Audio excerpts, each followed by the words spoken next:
So y'all, I've been reading this book called Great at Work, and it's part of my like educational enrichment, whatever opportunity that I'm doing to continue to be a student of my craft and just educate myself and kind of like learn and broaden my horizons. Anyway, in the book they started talking about introverts, and that got me going down a rabbit hole about introverts in team meeting or in workspaces.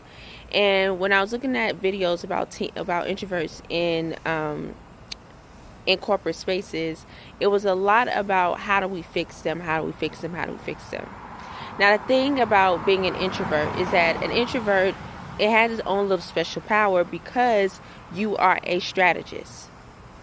You're constantly thinking about ways to get from point A to point B to point C and thinking about what might get in the way of that.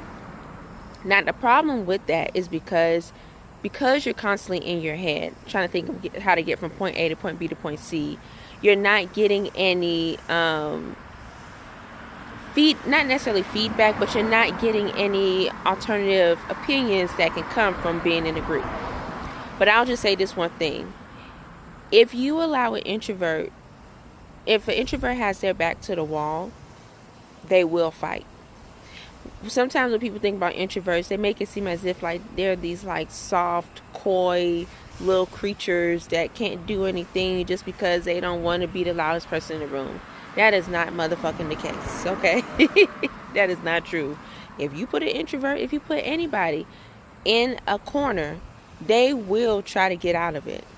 And an introvert is the same. So I'm saying all this to say that for those leaders or whoever feel as if you need to fix an introvert, keep this in mind.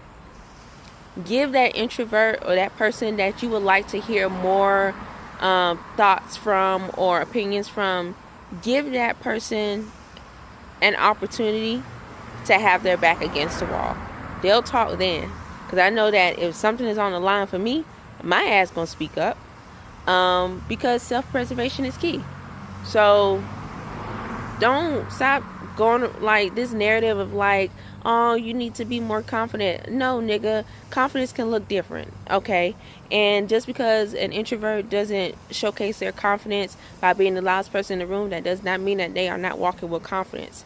However, they do need to speak up because they need to get to a better solution. And I would just try to emphasize that more. Okay, bye.